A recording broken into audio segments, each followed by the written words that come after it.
Ito yung ating mga meat type na for harvest.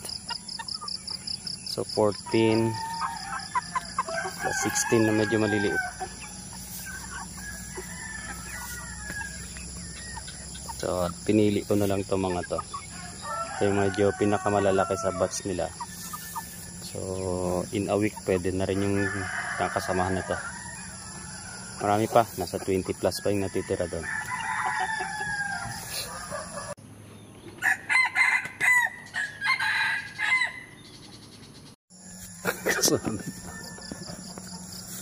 Alright, so yeah, good morning guys. Maaga tayo today. Past 5. Mag-harvest tayo ng ating mga meat type. So may order ulit tayo today. Kasi last time nag-trial siya ng 30 heads na meat type. So ngayon nag-message siya kahapon. So kukuha ulit siya mamaya. Uunahin ko itong i-harvest. I mean, mahirap kasi manghuli. So gagawin ko muna to bago ako magpakain mamaya ng mga manok. Alright, so let's go. Tara, samahan ako. So madilim pa dito. Ating brooder area.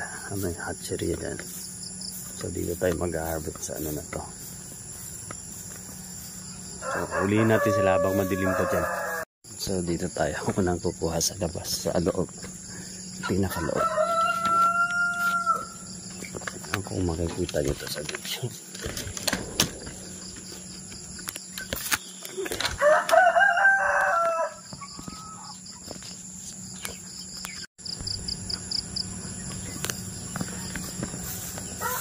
Ang dilim pa.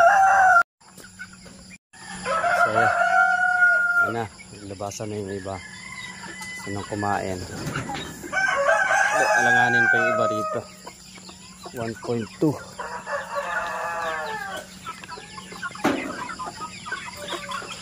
Pwede na rin naman.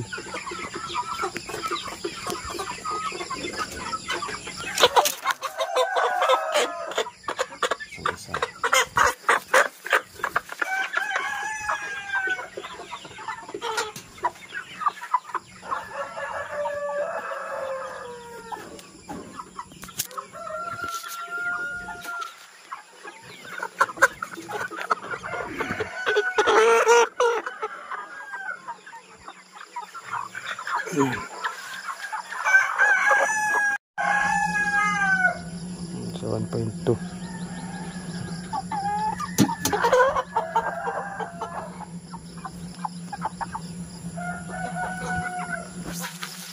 Oh, balik ito isa.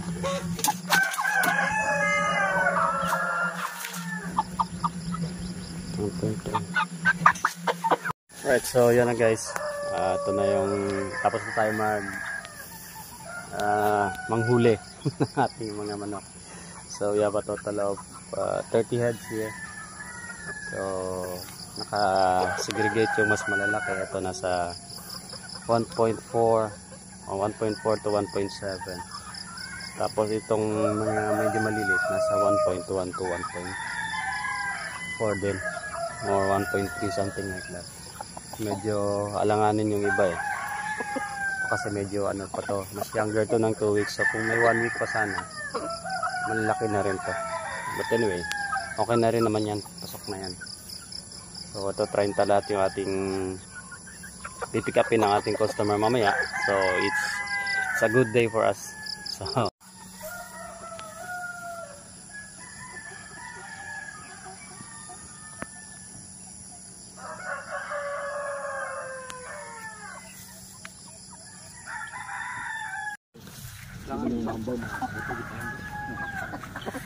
depende rin sa ano yung pamilya.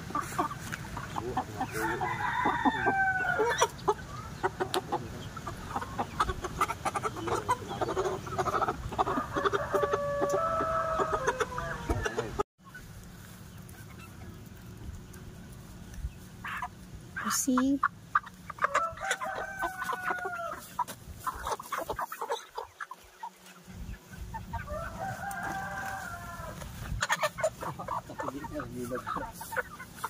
Farsi.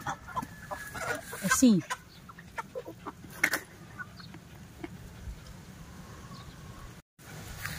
kulit mo ah. Mercy. Hingal-hingal ka ngayon.